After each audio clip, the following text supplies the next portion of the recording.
Introducing On the Horizon, a podcast by Horizon Resources Cooperative, supporting farmers and ranchers across northwest North Dakota and northeast Montana. Join host Levi Hall as he engages with agronomy experts, grain traders, and community leaders, sharing insights to help you make confident, informed decisions for your operations. From market trends to practical advice, we bring you the conversations that matter. Horizon Resources, solutions for your success. Welcome to another episode of On the Horizon. I'm your host, Levi Hall, and this week we do our annual recap of the annual meeting. So we have Mr. Jeff Wagner, the CEO for Horizon Resources, in the house. And Jeff and I talk about the financials for the year that was in 2024 and compare it to the 2023 fiscal year for Horizon Resources. We talk about the patronage rates and break them down by commodity. And then we even had special guest, Mr. Jeffrey Watts, in the house. Now, Jeff Watts has been with the company for a very long time as the energy division manager. We talk about his career with Horizon Resources, how it all started, and go back to the very beginning and talk about the long and storied career he's had here at Horizon Resources. A lot of people in the industry have a lot of respect for Mr. Watts. I count myself as one of them. So it's a great episode talking about his career and celebrating it as he gears up for his next chapter in life, retirement this summer. Enjoy the show. At Horizon Resources, we're more than a business. We're a farmer-owned cooperative. Every decision, dollar, and service is built to benefit you. We power your operations with reliable energy and expert agronomy advice to help your crops grow. We deliver market expertise and flexible grain solutions so you get the best return. We support your livestock with premium nutrition. We offer everyday convenience and top-tier fuel in your community. As a Horizon Resources member, you're not just a customer, you're an owner. Welcome back to another episode of On the Horizon. This week, we have the return of Jeff Wagner. Welcome back, Jeff. Thanks, Levi. And just to make it easy, I've kind of gotten a little crazy. So to keep it easy, we're having a second guest, Mr. Jeff Watts. Thank you so much for coming down, Jeff. Yeah, you're welcome, Levi.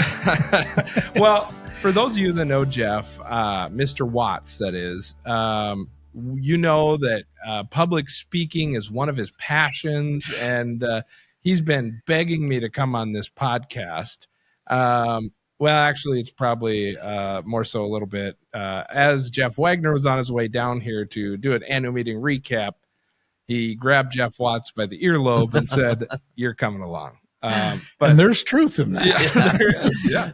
So we were talking about the sound he made as he was being drugged down the hallway. Yeah. And then there's 6 steps because we heard his head bounce off of each step. Dragging it, but well, no. I told Jill, I thought maybe you had some bad breaks because I heard a real nasty scrape while you're pulling up, but it was just you dragging Jeff Watts behind. So I wasn't going to let him drive down here because I was afraid he'd escape and just take a deep. Don't think I kept thought about going so high. Yeah. We don't want to give him any bad ideas, but now this is a great opportunity to sit down and review the year and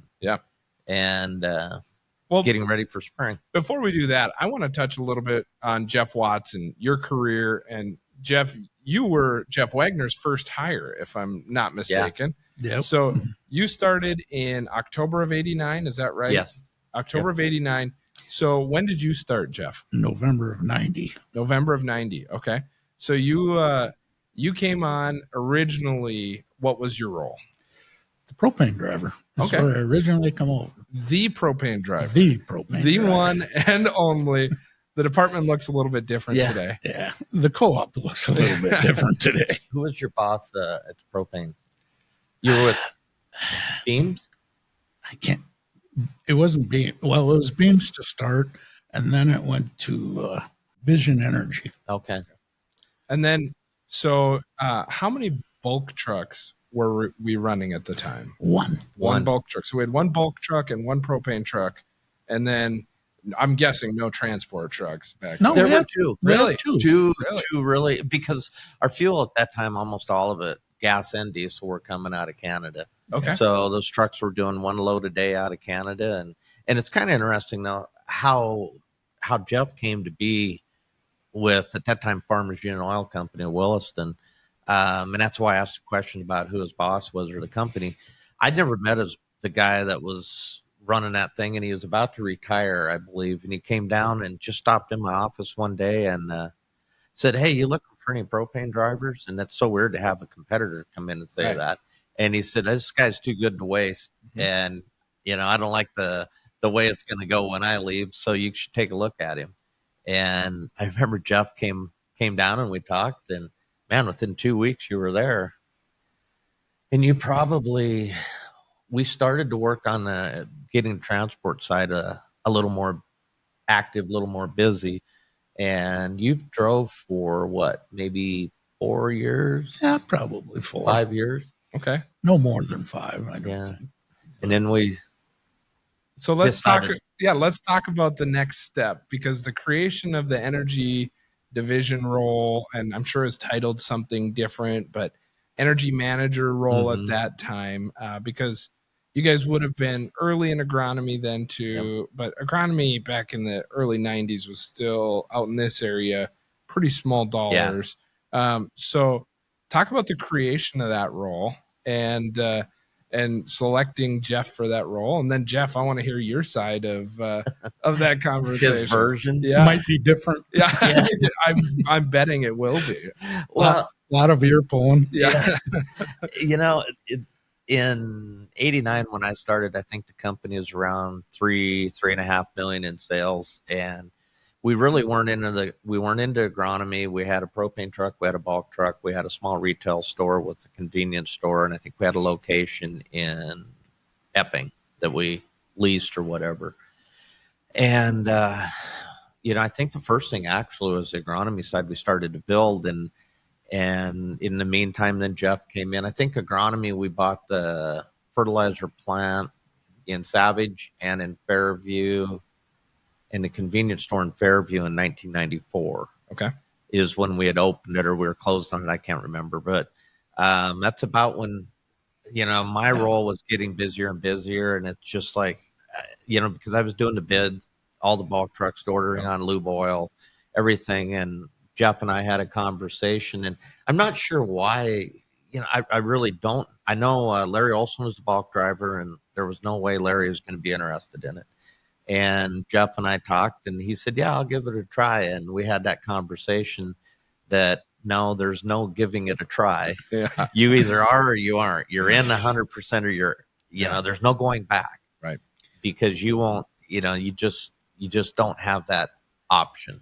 Yeah. We got to make this thing work, and we're still trying it out. Yeah. After 35 years, 36 years. But you know what? Jeff took the ball and got it rolling in the right direction. And we just kind of started adding trucks and building the bulk business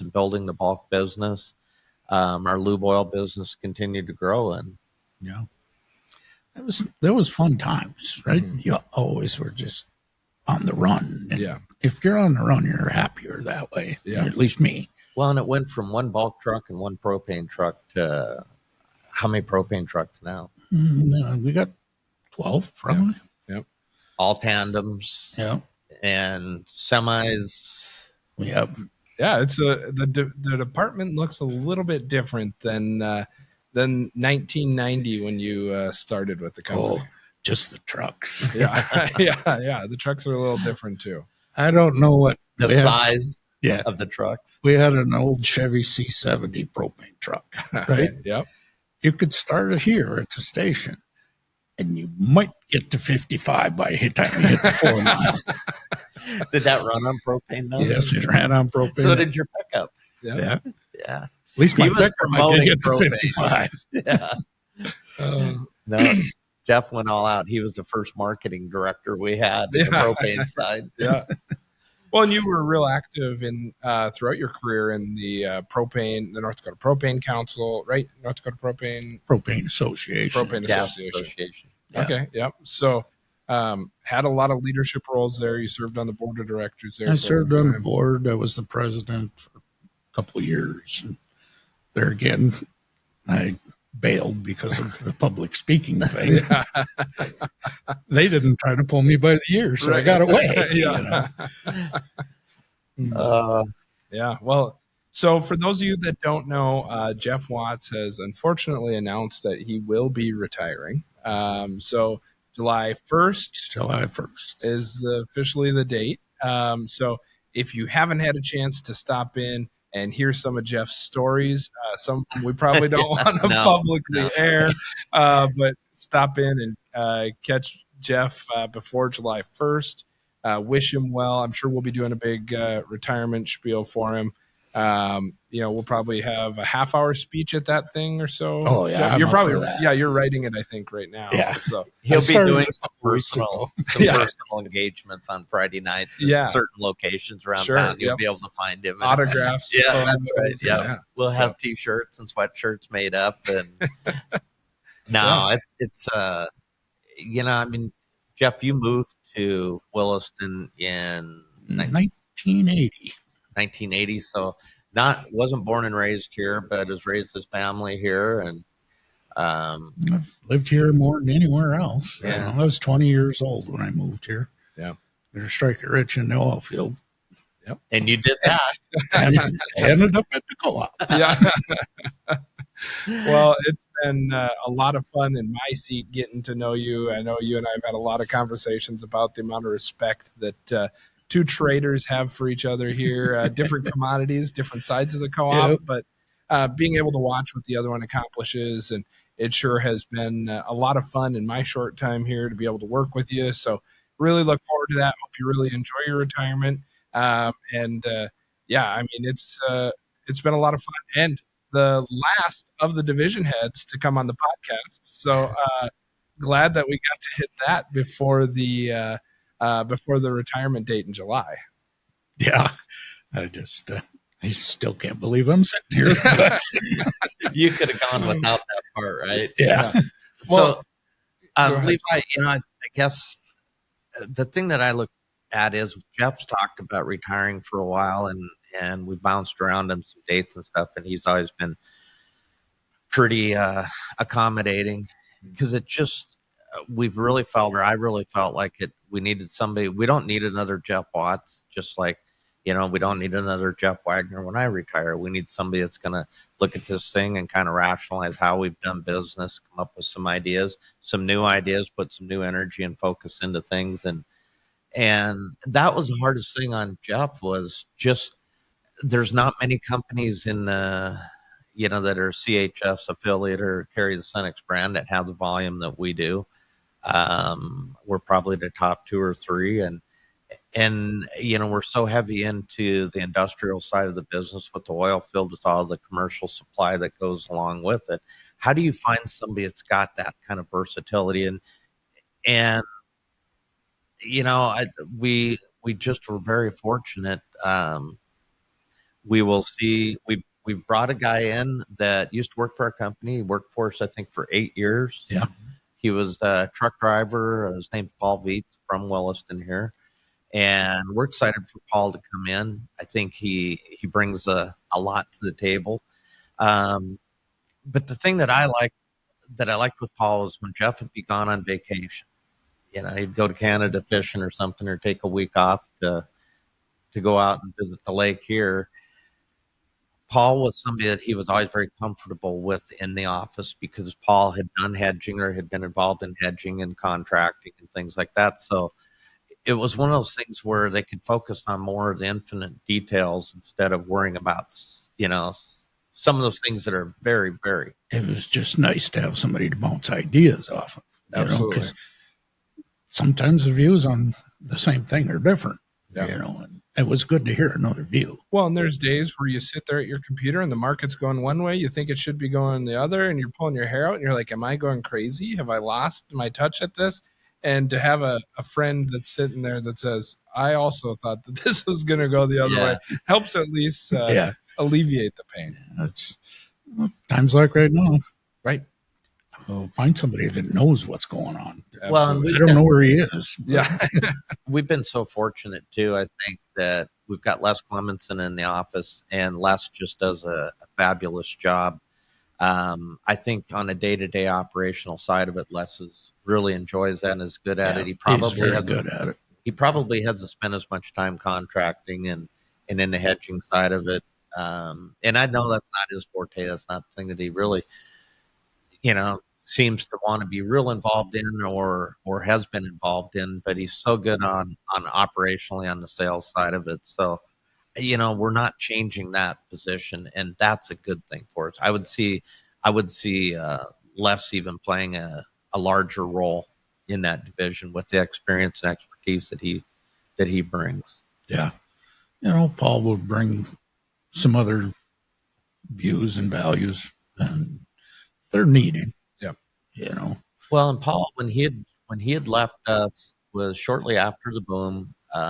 He actually went to work for an electrical contractor, and it was kind of, I don't know, I don't want to speak for him, but he I think the truck side was still kind of pulling at him a little bit, and he hooked on and started doing some lease work for us. Bought a transport, fuel trailers, doing some lease work for us, and then Jeff had him doing some lease work for some other companies that we do business with on the wholesale side, and he was just started to grow that business. And then all of a sudden one day, and Paul, we'll get him on here and he can speak for himself, but I think it was like one day, wait a minute, this is what I got away from once. Yeah. Why am I doing this again? Yeah. And No, but I am very happy to have him coming back, because actually I'm excited about it. I think he'll be very good. I think that him being half my age, the views he has are probably best. Yeah. Well, we see this with our patrons, our member owners, when there's a succession on the farm, right? And maybe dad or grandpa is like, I don't, this has been working. This is how we've been doing it. And son or grandson or whomever is coming back to the farm shows up and says, well, have we ever tried doing a forward contract? And it's like, wow, that's a whole new idea. Did we ever try no-till? We can't do that. We've never done that. And so it's a very similar transition where I think I've really gotten to see you, like you said, take some peace with it and kind of say, I'm excited to see what happens. I know that it'll be good. I know it's not going to be the way that I did it, but I'm excited to see how it comes together. I am excited to see it. And I'm, this whole retirement thing it spooks you a little bit, because you're going to quit a job you've had for 35 years, right? Which most people would say is crazy. Yeah. But I'm going to do it, and I'm going to go fishing. Yeah. Levi, and I think that's one of the things is finding somebody that Jeff was willing to continue to consult with, and I think anybody we had chose, he would have done that. But I think the uniqueness with Paul is, again, he's got, I'm not even sure how old Paul is. That's not a question we get asked in interviews, and I don't care. I just know that his kids are small, and I remember when they were born, so it wasn't that long ago. But I think that it's going to give us a little bit of a new look on some things, a little more versatility in some of the things. But at the end of the day, to find somebody that was a complete package like Jeff is, I think that's really hard to find. You could find a guy that's really big in one facet of the business or something else, but to find the whole package, that's tough. Yeah. And I think here that anything that Paul might need some fine tuning or polishing on, we've got Jeff around. And I wouldn't be surprised if you don't see him longer than July 1 hanging out and stuff. But, that's a good thing. That really is. I'm guessing there'll be some coffee had at that table in that energy manager's office. If it's a rainy day, I'll come in and have coffee. Otherwise, there's bigger, better things to be doing than work. Yeah. So, we're excited. Paul started this week. So get into the office, go meet him. And like I said, get your chances to pick Jeff Watts's brain, and you'll still see him around town, but he'll probably know more about fishing spots than he will about spots to buy fuel. That give me a chance to catch up with my grandkids, all kinds of things to do. Yeah. I'm excited for you, Jeff. You and I have had this conversation before where I said, man, from a personal standpoint, I hope that you die behind the desk because I enjoy working with you. I have a lot of respect for what you've done. But I also just really want you to be able to live that life in retirement. And so I'm really excited to see you get to do that. So, and it'll be something different for me. But well, your wife retired. she retired dang near a year ago. Yeah. And So with me working, it makes it harder to go do these things, chase grandkids, She's running to Wyoming, see grandkids. Where am I? Oh, yeah, I'm working. Right. That's, yeah, I think I kind of want to keep doing that stuff. she's kind of beat feet for Cheyenne several times to Yep. see your daughter and her husband and your two granddaughters, one of which is graduating this spring, This spring. going to the University of Wyoming. Yep. Very, very intelligent girl. Just super scholar athlete. Yeah. Oh, it's She didn't get that from Jeff. Trust me. what? I've tried to play golf with him. I think we tried to play basketball one time. It was, that didn't work, did it, Jeff? Some things weren't very pretty. From either one of us, though. Yeah. But we can hunt pheasants like a fool. So. Yeah. But this is going to be cool. But I think there's some trepidation going into retirement for anybody. No, you're just, I don't know. You're so unsure what's coming. Yeah. I mean, you have everything lined up that you're supposed to have lined up. It's all in your head, in my head anyway, that, are you sure? Are you sure? Well, and I think obviously if you're retiring the financial side of it, that's everybody's mystery and everybody's concern. But the thing, and you and I have talked about it several times, Levi, in my office, visiting about Jeff's departure for probably close to 2 years. And I just kind of kept reading, we'd set a date, or he'd kind of set a tentative date. And, several times it was almost like a false start because people were saying, I hear Jeff Watt's retiring. And it's like, nah, I don't think so. Yeah. I don't think he's going to. And more than anything, my concern was that Jeff wasn't ready to step out of the chair, out of that leadership role, and I don't, the financial stuff, I'm confident you've got all that worked out, where you're going, what's happening. But I wanted to make sure that Jeff, it was important for me that he is ready to step down. Yeah. To not do that kind of stuff anymore. That's going to be a big deal. Yeah. I really don't know what I'm going to have free time. I mean, I'm going to have a lot of it, and it's going to feel weird. Well, you can come trim the hedges out of my house anytime, Jeff. If yours aren't exciting you enough, I got plenty of yard work for you. My neighbors are going to get excited now and give me a hard time. Yeah.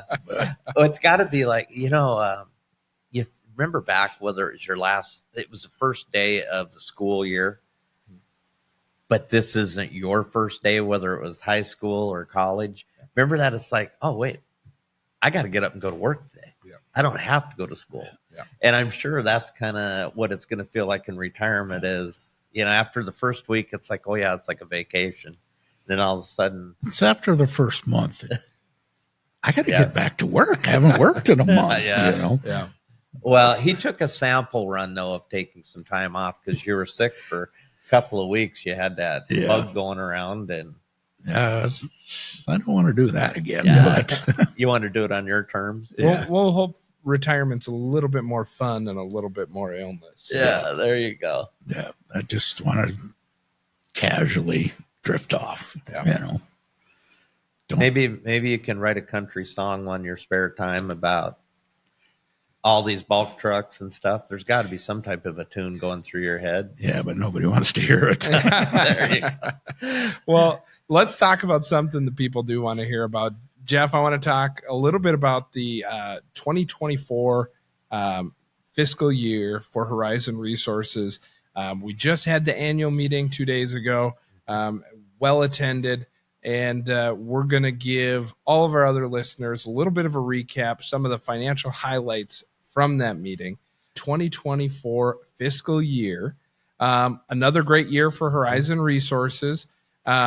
This year, Horizon Resources 2024 finished with $346,895,857 in sales versus $425,458,000 $418,421 in sales. Now, Jeff, the first thing that somebody's going to look at and say is, wow, the business shrunk.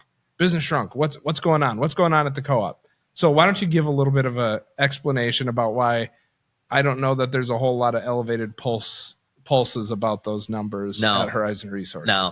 I'd say probably Jeff Watts was responsible for a big chunk of that. Yeah. And that's not coming from gallons. Remember, folks, we're looking at dollars here. Right. So, on the street, and then when you bought bulk propane, fuel, everything else, I would say the average selling price is probably down $1 a gallon, Jeff. Yeah. Very easily. You know, I mean, it wasn't very long ago. You had $5 diesel fuel. Absolutely. You know, Yep. And now when you sell got the $2.50 diesel fuel. Right. And with the volume that you sell, that's a significant number. Yeah, absolutely. And I know on the grain side, in 2023, there was a lot of $10 durum that was still purchased. Mm-hmm. Meanwhile, in 2024, we saw that certainly soften by the middle of the year and into the fall. And so, you buy just as many units at a lower price, that affects your total dollars of sales. Again, it's not something that we get real worked up about. We talked about it last year on this episode where we talked about how this is the quote unquote measuring stick for co-ops. And typically if our dollars of sales are down, so are the dollars of sales across the state, right? And so it's more indicative of the agricultural climate than it is of Horizon Resources' total performance.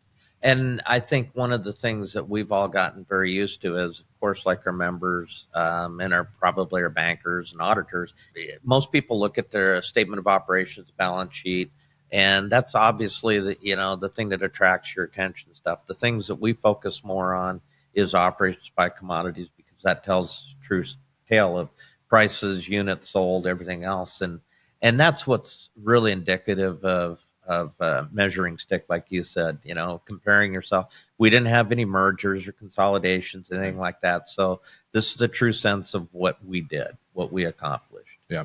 So with that number, the total 350 million, we'll say for easy math here, local earnings, we ended at 3.208,897 versus $7,672,614 last year. So, Jeff, a little bit of a step back there. I would say that the temperature that I've gauged is maybe a little bit of disappointment with that, but we do know that there's some opportunities for carryover into 2025. Yes, absolutely. You brought up a very good point, Levi. There was some disappointment. I could see it when we went through the audit meeting. We had division heads in, obviously with the board of directors too. We've had division head meetings where we've talked, and typically that is the thing that we look at that we really want to drive. We really want to see that thing build, that number continue to grow. But this is just one of those years, and that I think that it wasn't a perfect storm, but it was everything. On December 31, we pulled a ripcord, and whatever it is, it is. I know you had some trains that were in transit, a grain that was in transit. We always end up with it on the fuel side. Just different things happen, and we had some one-time expenses that just whacked us. They weren't things that could be depreciated out there, expensed out. Yeah. It was just kind of that deal that you don't want to see happen, but it happened. And, we still had a heck of a year. I mean, we all get paid to strive for excellence. Right. This wasn't one of our best opportunities as far as our local net earnings. Yeah. And I think that, we saw some, just with how the marketing year worked out on the grain side, we had some locations were as low as 24% of their 5 or 10 year average for handle. So we know that there's grain out in the bin. Looking at the first 3.5 months on the grain side, feeling really optimistic about where that year is starting off. So there's some silver lining where, like you said, kind of a perfect storm type thing where maybe some business happened in January that normally would have happened in November, December. So, we're optimistic about what fiscal year 2025 will look like. Right. Now, this being said, despite our local earnings being a little bit lower, we did finish the year with a larger net savings. So everybody always gets this. My brother's local co-op, he sent me the financials, and I went through a few of the things that I always look at.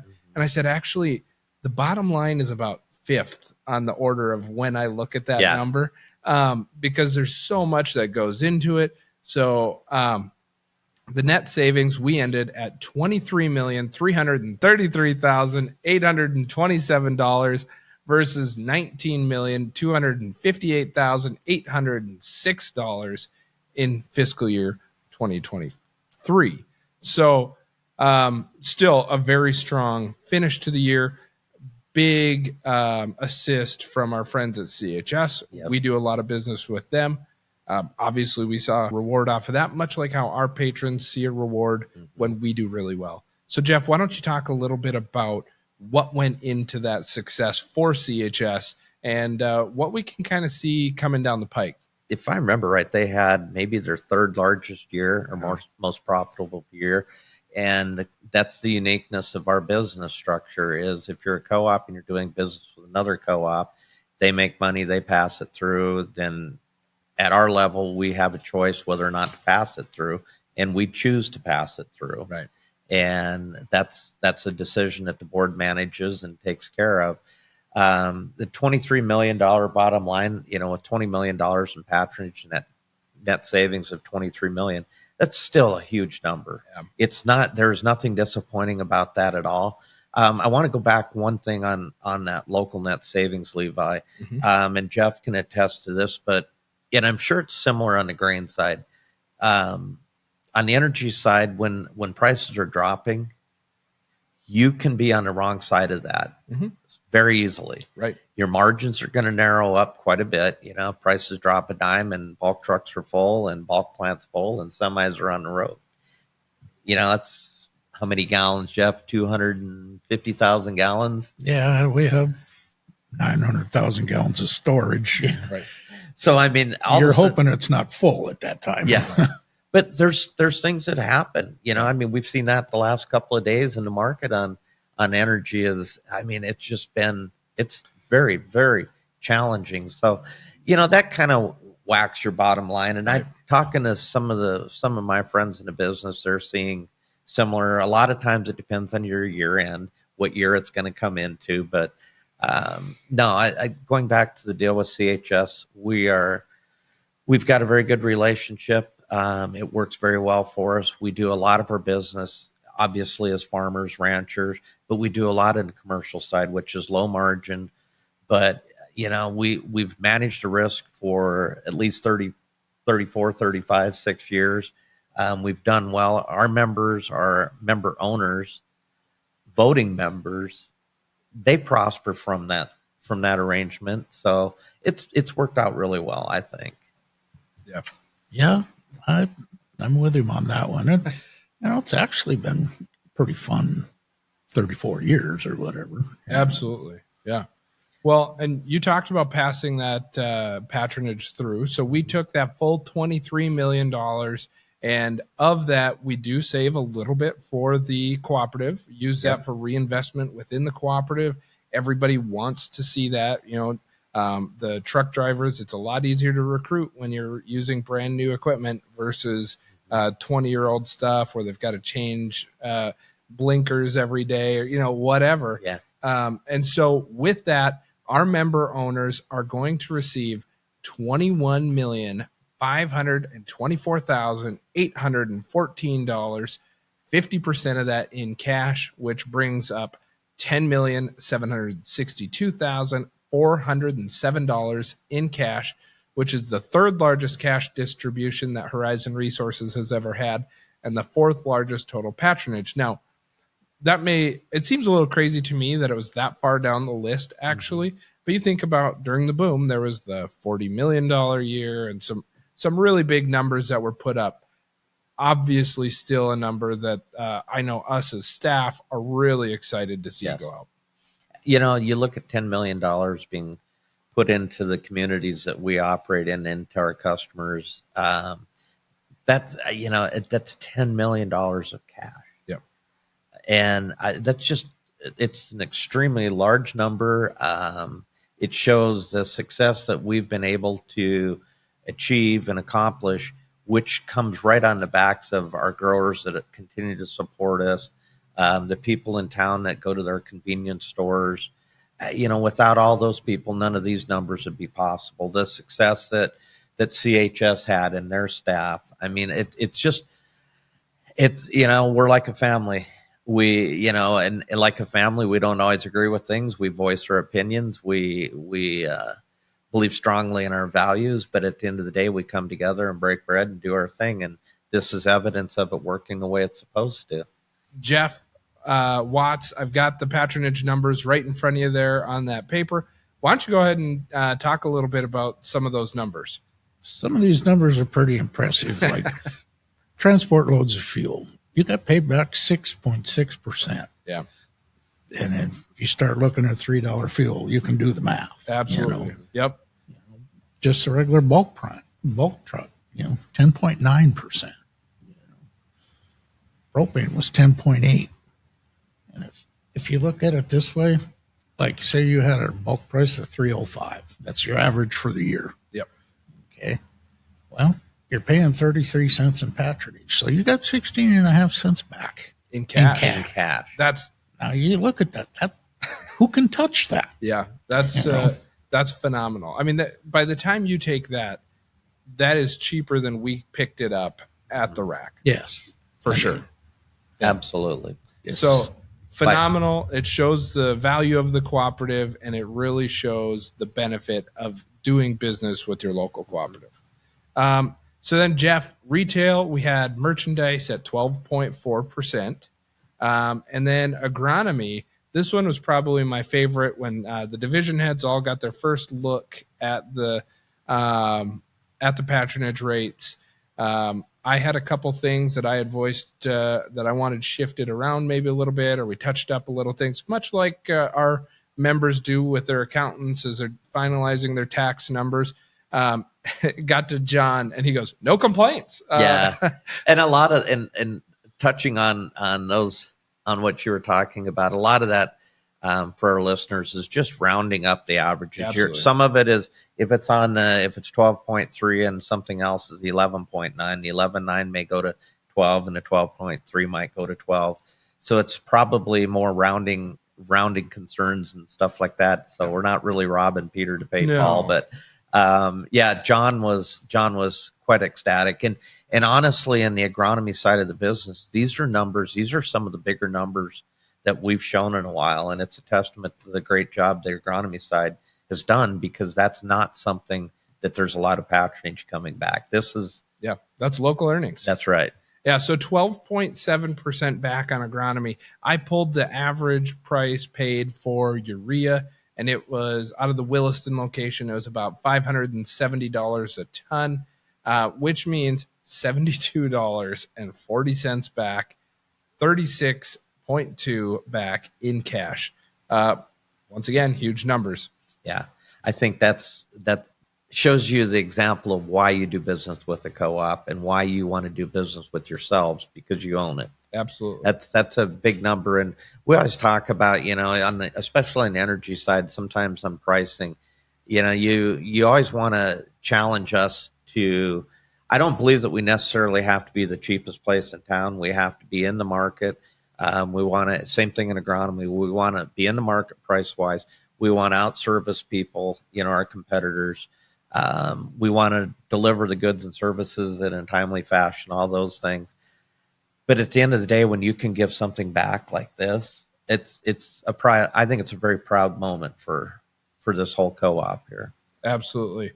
Feed, 10.3%. So I just pulled the average NE30, SmartLick NE30 tub, and we sold those on average at $153.64 out of our Williston location. That is going to be $15.83. So just about $8 in cash per lick tub that you're getting back. And then grain, phenomenal numbers here, just like everything else. Spring wheat, 41.85 cents per bushel. durum 45.89 cents per bushel, peas at 48.74 cents per bushel.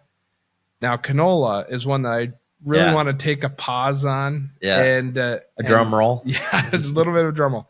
$2.25 per hundredweight, 50% in cash. So $1.12.5 in cash per hundredweight. Now, what I think is super important about this number is we talk about the importance of doing business with your cooperative. And we do all of our canola business specifically with CHS. Due to the low carbon fuel standards, the processing industry has seen phenomenal returns on any of these oilseed crushing plants. So 75% of the earnings in our canola is money that came back from CHS. There's times where Ethan and I have talked about it, and it's like, we're bidding a little bit thinner than we want to, but we're monitoring where crush margins are. We don't want to bank on patronage. You can't. You don't know that it's coming, but we are trying to stay as competitive as possible with that canola bid.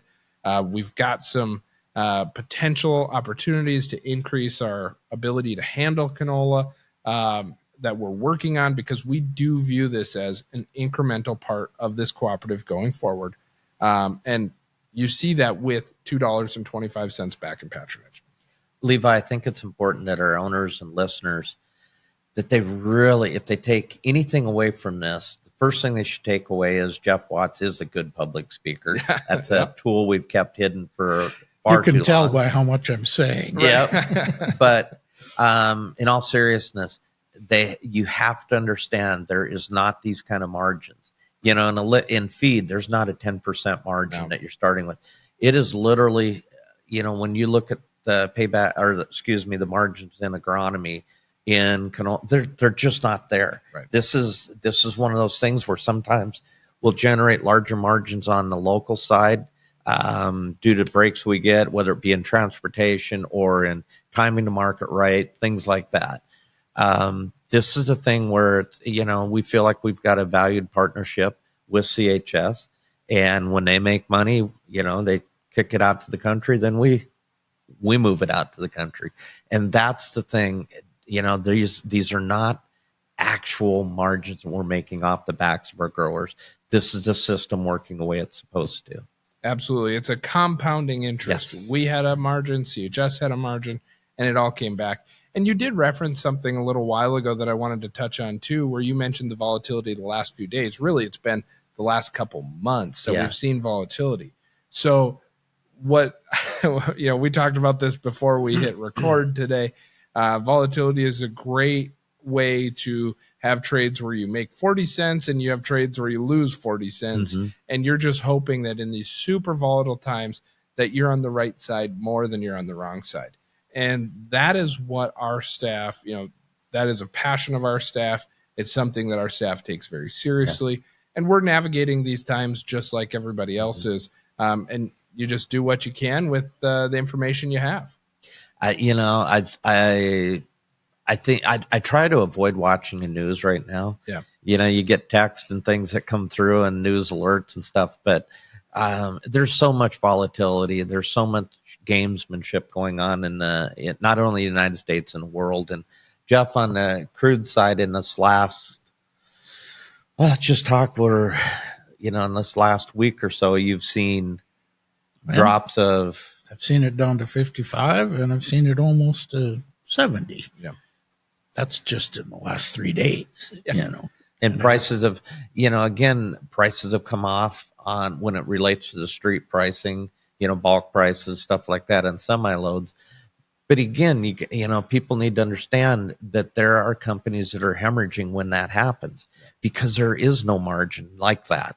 Yeah. You might make it riding at the inventory level going up, but you're not going to make it on the way down. Yeah. And from these major refiners, crack spreads are horrible. And the refiners, and it doesn't matter which one or where they're at, none of them are making money right now. So, Jeff, why don't you talk a little bit about what is a crack spread for our listeners that have never heard that term before? I don't know if I'll explain this right, but the crack spread is you take the price of crude and you take your cost of refining, and basically what's left over is your crack spread. Right. So how much can they sell the distillates for versus what they bought the crude oil for? It's their margin, essentially, the refiner's margin. Yeah. You know, they might have 20 cents into it and they selling it for 30. They got a 10-cent crack spread. Right. Type deal. Which usually is not. No, they don't. Yeah, have that's just numbers. They're crack spread. There's no like reality that. on that. Yeah. And you can imagine if you're sitting, with pipelines full, terminals full, which they're going to be this time of the year because you're getting ready. Number one, we're getting ready for a turnaround, I believe, potentially coming up. And in refineries, so you've got so much fuel. We've got load restrictions on right now, but fuel's going to the country. We're in North Dakota. We're waking up. We're coming out of a heavy slumber, from the cold December, January, February days. So it's obviously not a good time to have all this volatility. Jason Schwantz's episode when he was on the podcast, he talked a little bit about that and about the sheer amount of gallons that are within the network that CHS really has. He didn't connect this dot, but CHS has the price risk on that until it ends up at a local cooperative, right? And so to have that amount of money in these volatile times, obviously that can be a little bit painful for them as well. So we talked about how this year's numbers were definitely aided by CHS's performance. It's not something that we're expecting for fiscal year 2025 or 2026, judging on current refiners' margins and the forecasts. Absolutely. And I think you touched on it earlier, Levi. We don't rest on those numbers, or we don't plan for those numbers. It's kind of like that gift at the end of the day or at the end of the year. But, we're so fortunate to have a farmer-owned company involved in the same business that our growers are, that, that continuation or extension, so to speak. But I would look for it to be a challenging year. Yep. And, I think everybody in agronomics this year, in the ag world, farming, in the cooperative world, is kind of looking for a little bit maybe of tougher sledding. Yeah. Because there is so much uncertainty. Prices have dropped. They've come down to where it's a little bit, that part makes you feel good. But then you go to the grain side and prices aren't real strong there. They're not where everybody wants to see. And you've got the volatility. What are we going to be able to ship out of the U.S.? What's the marketplace going to look like globally? Yeah, definitely. And that changes every hour. I mean, it's not a every day or every week thing right now. And, that's not a political statement. It's just a reality of where we are in this news cycle, at least. And I think this administration has made it where they're comfortable with that type of volatility. Hopefully we get that ironed out, and in years 2, 3, 4, we maybe see a little bit more stability and a little less volatility. I think we'd all appreciate that. Well, and I think in extreme volatility, only a few people win. Yeah. And that's definitely not the people in Williston, North Dakota, or the surrounding areas, only because of the nature of the business that we're in, whether you're in energy or you're in the ag side of it. It's tough. And, and I feel for people planning this year. We, in our division head meeting stuff, we've talked extensively about that. Yeah. So maybe Jeff did pick it kind of feels like he didn't pull the pin on his, on the company, like he pulled a pin on the grenade and launched her back in on it and said, here, you guys deal with this. Yeah. But I don't think that's my reason for retiring, but, it just, it's going to be tough. Yeah. And I don't care who you are. You're going to fight to make a dollar. Yeah. When we look at, and some of this goes back to the numbers that we're talking about, we see the amount of competitiveness that we've got in this area. Man, there's nothing given. Mm-hmm. There is nothing given. You work for every bit of it, and you want to be able, you talked, Levi, about the 50% cash, 50% that goes into the equity thing. Well, that 50% that goes into the equity thing, some of that is sitting there literally. It's funding the company. It's keeping the cycle moving, replacing trucks. It's building on to our systems that we already have, updating, modernizing, whatever. that's the way it's supposed to work. That's the real value in a co-op is the members are, financing it, taking care of it. I mean, that's probably what makes me able to sleep at night. Yeah. Is know that we're able to share this load over such a big area. We'll share our successes and hopefully we won't share any failures. We won't have any of those, but we write it up and we write it down. Well, and like I said, we expect CHS to have a little bit tougher year. We are not running from them. We are not running from their business. We're not changing our stations away from the Cenex Butterfly. Much like we would expect the same out of our patrons, that if we were to hit a rough patch, that they would still be there for us as well. Yep. So let's talk a little bit, getting back to the patronage. I want to talk about some eye-popping numbers. In the last 10 years, we have redeemed $38,971,870 in cash and $55,775,637 in stock, which brings the total patronage over the last 10 years to $94,747,507 just in the last decade that's gone out to our member owners. That probably figures to be about $9.5 million a year. Yeah. Somewhere real close to that. So, I mean, those numbers to me, I still look at them and they're an incredible testament to Horizon Resources. Well, and if you talk about the inception of Horizon Resources, we touched on these numbers last year. We had Jim run them before we did this podcast, and I think everybody was like, "Are you sure?" Yeah. You want to talk about eye-popping numbers? Since 2006, when Horizon Resources was formed, $90,411,647 in cash, $158,771,170 in stock, which brings us just shy of $250 million, $250 million, $249,182,817. That $250 million, that just is kind of blows you away. That's a big number. And I can remember like yesterday when the members voted to form Horizon Resources. It was, there was a lot of talk about how are we going to go forward? What's it going to look like? And I would love to say that we all thought, this is exactly it. This was going to be the deal.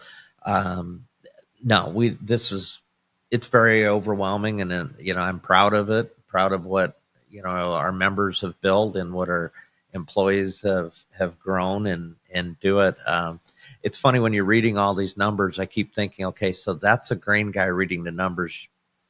I think our listeners will understand that it's every dollar and every cent, where maybe in the energy side you round up or you just throw it out there. It's like, if crude's 68, now it's $70 a barrel or whatever. But no, those are definitely big numbers. Yeah. Jeff, do you have anything to add on that? I'm still fairly amazed at the numbers we're paying out myself. Every year it's just been good. Yeah.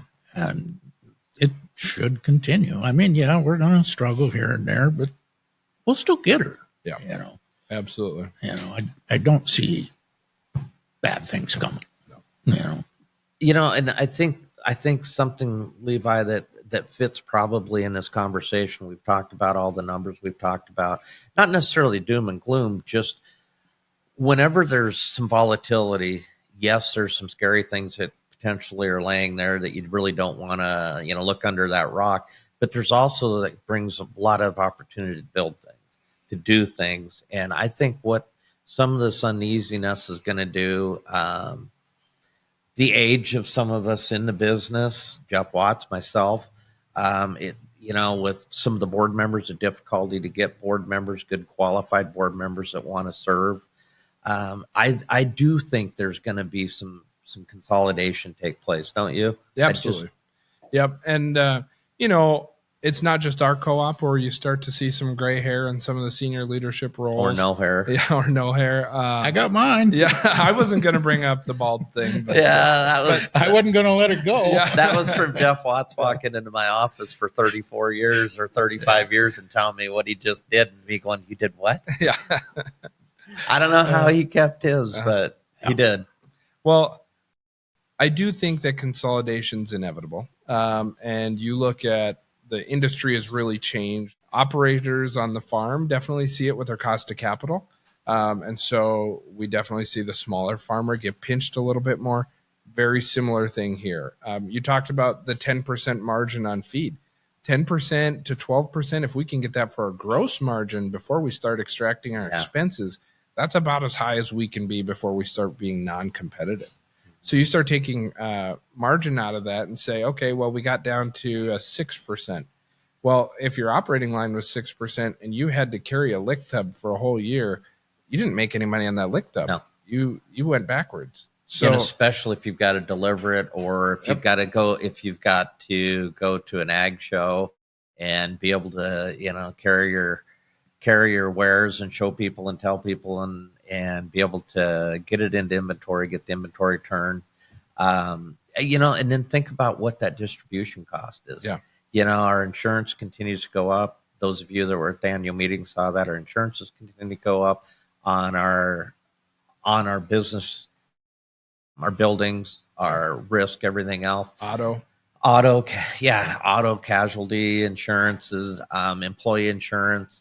And then, for instance, Jeff, this might be a stretch, but if you go way back to when you ordered one of our first truck and trailers, do you remember what that would have been? The very first brand new transport trailer at truck and trailer, we didn't have $100,000 in the whole thing. Yeah. Well, the ones that just came, you're going to be pretty close for $450,000 between a truck and a trailer now. Yeah. That's absolutely crazy. Yeah. I know it's been some time, but holy smokes, John, if John was sitting here, his cost of applicators, sprayers, and granular application equipment, they've gone through those same type of things. Yep. Everything, Levi, when you're doing, grain elevator repairs or putting bins up or doing it, it's just unreal. Yeah. So I think that all definitely plays into it. I also think the way the market has changed really too. You look at one of the nice things for Jeff Watts with the volume that he's doing and the amount, we're pulling out of Minot, we're pulling out of Glendive. We've got trucks on the road. If we have to divert and go to a different spot, I think that the grain industry has really moved towards that as well. The agronomy industry, very similarly. I'll take that back. Grain industry, let's talk that first. So grain industry, to be able to have the flexibility to sell out of multiple origins, be able to have that flexibility to sell on multiple rail lines. There's a lot of different options. So when you have those cards and you have the ability to play them, benefit the patron. They benefit the member owner. I know a lot of member owners see it and say, well, I have less places to sell to then. But if that one place is still going to be super competitive and pay out patronage to the degree that a cooperative like ours is paying, then it should all still be smiles, right? So I think on the grain side, to me, that's what's really going to, or where the members should look to see advantages is the ability to sell out of multiple locations and the ability to flex some stuff around and have more storage and spread out your risk too. You look at, especially in our area, Durham, if rain showers pass through one area but not another, we have the ability to blend. So there's a lot of benefits there. Agronomy side has really become a dollars and cents game. And the more dollars, the more cents that you're pushing through those facilities, the more backside money that you're able to qualify for and therefore offer lower prices to your member owners. So it's really become, and we had one large feed distributor that reached out to us and said, we're really done dealing with single location mom and pop stores. Our target dealer is large cooperatives. We want to deal with people that are investing in their people, that have trained staff, and that can spread out their risk and handle the fact that, if operating money goes to 6%, they don't have to worry about where they're going to eat. And so we're really seeing a lot of shift that way where the dealers want to work with larger cooperatives. Multiple locations. Absolutely.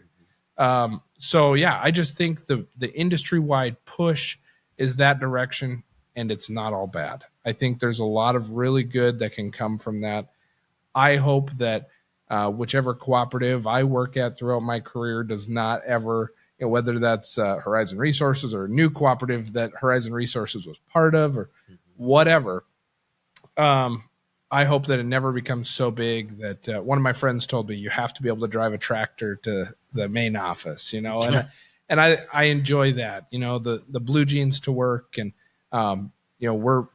we're no different than our member owners. Many of us are involved in agriculture too. And I think it's important to keep that. We are still rural America. Absolutely. And it used to be our competition. When you look at the landscape, the co-ops that are no longer in the state or in CHS's entire system, the consolidation, and a lot of states, that consolidation has happened at a much more rapid pace. Yes. But it's coming to North Dakota. It's coming to Montana. It's going to be driven by many different factors. People will be one of them, just finding the right people to put into those locations and in places. But, I think growers need to understand that we're not talking about you're going to lose opportunity because you don't have more people to try to bid a price against us with. You're going to gain opportunity because the volume is going to give us a better price, a better option to bid that total bushel, that total gallon out into the system. Yeah. Things are changing, and they're going to change rapidly now. Yeah. And, just like we've talked about the volatility, you want to be able to share that over a bigger area, because if you're just a single location place and you get whacked with that, if you've got a bulk plant, a lot of the smaller co-ops have 100,000 gallon bulk plant. It dropped 15 cents the other day. Yeah. In one day. That's your entire spring volume, right, or more. Mm-hmm. Yesterday it went up. Today it's down. Yeah. Who knows what it's going to do? It's just unpredictable right now. Yeah. And I think that's what drives us all to work every morning. Yeah. Is actually the excitement. Monotony kills you, and you don't start looking for opportunities to, grind out efficiencies and things like that. And I think we've all talked about it in our division head meetings this year. Is that something that we're going to be really focused on, because we do expect to get scuffed up a little bit, with margins, with pricing and things like that. So we're going to operate as efficiently as we possibly can. That's not going to affect our services. Right. No one out in the country will know, but I think our listeners, our owners should understand that, you're getting the best out of us. Yeah. We're, it's the lean years or the expected lean years that I think everything has to gel. Everything has to mesh together. I was told one time everybody looks smart in a bull market. It's when the stuff hits the fan, and that's when the cream rises. Yep. And I think that's a really true statement. And I think we have the stuff within our walls to make the cream come to the top. I do too. Levi, should we talk a little bit about the nominating committee and the annual meeting? You did. You referenced, people that want to be more involved, the difficulty in finding new directors. Last year, when the bylaws were amended by the membership, yes. One of the main things that was put into the new bylaws is a nominating committee. So, Jeff, does the board of directors want to be picking their own successors? Is that what this is about? No, it's not.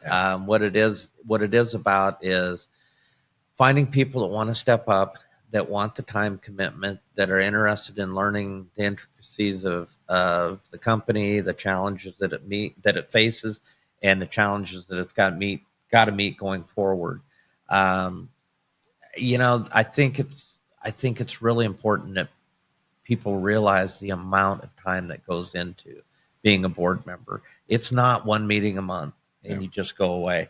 I mean, the board members were in contact, whether they stop in any of our offices and visit, they'll gain updates. They don't gain market intelligence. They gain updates because somebody said, hey, what's fuel doing, or what? And they're not talking about is it, what Horizon Resources price is or what's grain doing. That's not a pricing thing. They're asking, what are the markets doing? Are things looking rough, or, train availability? Where are we at? What's going on?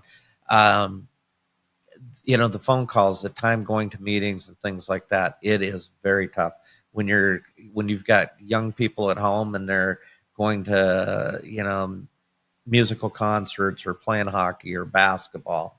It's tough. It's a challenge. It's very weighing on them because you're trying to decide, am I going to, do I have time to serve all these things at one time? Yeah. So, in my 5 years as a general manager of Beach Cooperative and 5 years as a senior leader here at Horizon Resources, I have yet to see a new member come on the board and say, yeah, this is what I expected it to be.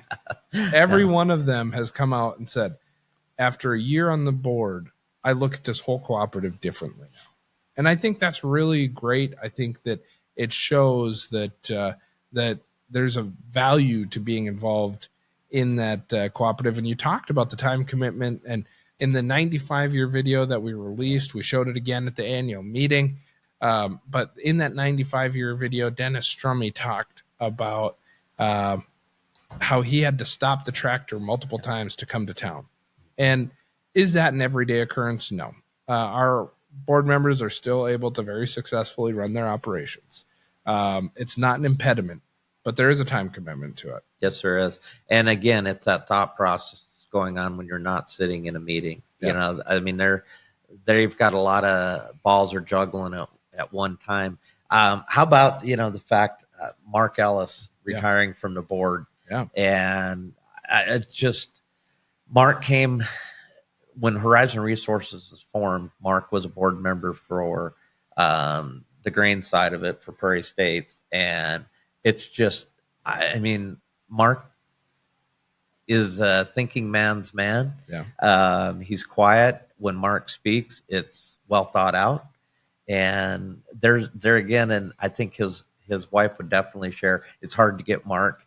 He never misses a meeting, but it's tough to get Mark to go places because that's a guy that lives, eats, and sleeps farming and ranching and that whole lifestyle. And we've been blessed, and our members have been blessed by having Mark Ellis as one of our board members. Definitely. Totally agree. Such a selfless man, and definitely is thinking about the entire membership as he thinks about the cooperative, and not just the membership today, but the membership 25 years from now, 50 years from now. We are very fortunate to have had Mark, very appreciative of his time on the board. Oh, and I like the chemistry of our board right now when you look at the age variations, because, our board used to be a little bit, I would say, more advanced in their farming careers. They probably all started when they're 12, 13 years old out with their dads and stuff. But, that a lot of them they'd come on the board in their 40s or things like that. And now we're getting, that average age is dropping. But with it, we gain a lot of perspective and insight, but we also lose a lot of perspective and insight. And Mark is one of those guys that losing him it's not disappointing. It's like losing Jeff Watts. We were fortunate to have them here and share their wisdom and knowledge while they're here and their leadership, and it's a good thing. Jeff's just waiting to see what I say after this is over, to give him a little grief. But no, It's been gentle so far. Yeah, absolutely. It'll be in the book, folks. Yeah, exactly. Yeah. So with this first year with the nominating committee, this was the board's decision to make sure that member owners are the ones governing this cooperative. There's a few other things that are going on there too, Jeff. And why don't you touch on a couple of those other things and a couple of the requirements that our board members need to meet to be on the board? Well, I think one thing we've talked about the time allotment, but they have to do $10,000 worth of business with Horizon Resources. They have to be involved. They have to be at risk. At risk doesn't mean that you can rent your land out. Yes, you're at risk, but you're not at risk at the same level. that a grower is that's going out and planting the seed and buying the fertilizer and the fuel and everything else, and going through the harvest process, trying to get the grain hauled into town. Those risks are greatly different. Yeah. So I think that's a big thing. But when you talk about other co-ops and stuff, what they've done, when I first started here in 1989, I think I came out and I interviewed in August. And at that time, the board or the annual meetings were, if I remember right, they're like in July. If Dennis Strummy is here, I'd ask him, because they're most always on his birthday or right around it. But we had actually, at that time, we had elected a board member. The membership had elected a board member that was not a member of the co-op. Everybody knew him. His family bought from us, everything.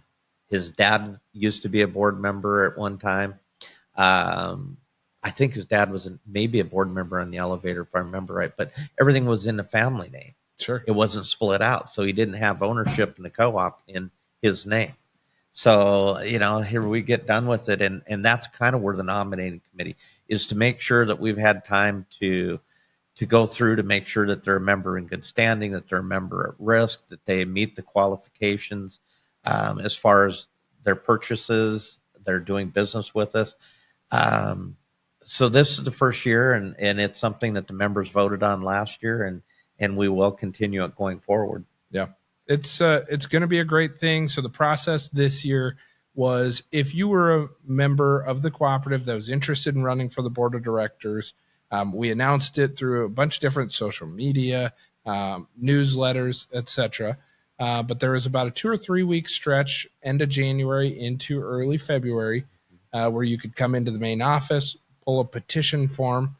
All you needed was 5 qualified signatures, so they had to be voting members themselves. You can't live in Bismarck and go get 5 of your neighbors. It has to be people that live within our area.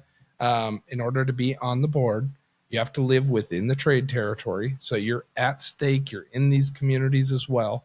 So you had to collect 5 qualified signatures and then turn it back into the office this year by February 7th of 2025.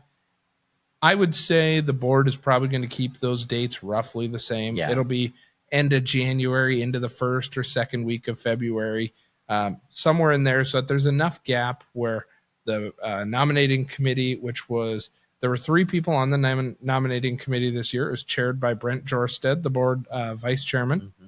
And then we had 2 former board members that were on the nominating committee, and that was Dave Arnson and Myron Lee. And it was great to have the experience of the former board members coupled with one of our younger board members, but still someone on our executive committee. That used to work for this company. Used to work for the company. Brings a total different opinion, view. Mm-hmm. But I think having past board members on is really good, because they know what the time commitment is. They know the requirements. They help set the strategies that we've had for this company going forward. And I think, Levi, the one thing that on this nominating committee, I don't want to really get into a real political discussion, because CHS is going through a nominating committee process. And again, I see a lot of value in what they're doing. I don't necessarily agree with the way it is. And, there's always comparisons that'll come out. Well, you have a nominating committee. Well, we know who our members are. Our members are voting for our members. Yeah. They're coming out of our membership. Right. So comparing our co-op or any co-op out in rural America, I don't think you can do that, comparing it to a Fortune 100 ag cooperative. Right. But that's not my choice that I get to make. That's not that's something that their board decided to do, and that discussion, I'm sure we'll have it at other times. But I really like this because it's giving our members a chance to speak up, to add somebody to the equation. This year, one thing is Mark Ellis did step down, and as we had indicated I don't remember when we had that vote, but we had talked about that was probably 4 or 5 years ago, yeah. And we'd talked about having flexibility in our boardroom to go from, I believe it was from 11 down to 5 or 7. No, down to 5. Down to 5. Yep.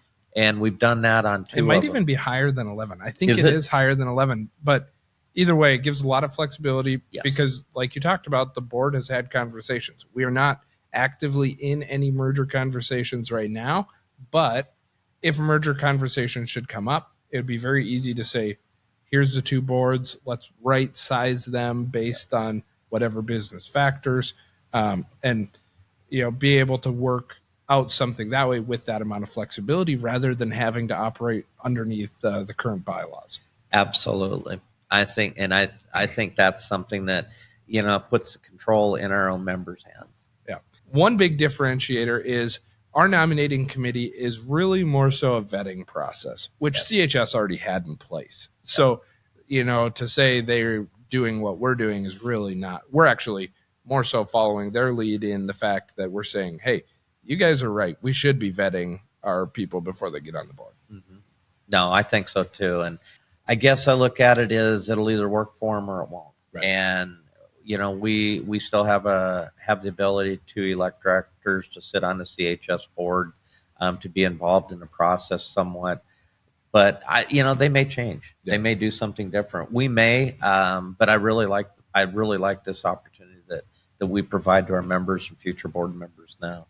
Yeah, I think there was a lot more fear about it before, but now seeing it in practice, it's going to be a very good thing. Yep. Yeah. And doing $10,000 worth of business in this day and age, that's a chip shot. I mean, that doesn't take that much. Pretty easy to do that with a short bed pickup box. Honestly. Yeah. Levi, for the last couple of weeks, it has kind of looked in the energy office where my office is. It's kind of looked like the end of the year. The end of the calendar year, with people coming in and buying and wanting to fill tanks. And of course, the sounds that I hear resonating through the hallways and through the open doors is, well, is this the cheapest it's going to get? Yeah. Well, I think that's kind of what we've been hearing. And, we're seeing these things go through right now. Well, today I've seen it hit the low of the year so far. Yeah. So it's time. Yeah, well, if they're picking up a semi load, and that's what I was referencing, they're going to hit the $10,000 pretty easy yet. Yeah, they'll hit the $30,000 thing pretty easy yet. So. If it's not the bottom, Jeff Watts will personally reimburse you. Just come to his office on July 3rd. Yes, and there you go. Yep. Paul will be happy to help you. Yeah. Well, Jeff, thank you guys so much for coming on the podcast. I really appreciate it. You're welcome. Thank you for tuning in to On the Horizon. If our conversation today sparked your interest, make sure to subscribe to our podcast on your favorite platform. Stay connected by following @Horizon Resources Co-op on Facebook and Instagram and explore the world of agriculture with us. We're excited to continue bringing you real conversations with Horizon Resources industry partners, member owners, and employees, discovering more about your local neighbors and community friends. Until next time, keep looking towards the horizon. Horizon Resources, solutions for your success.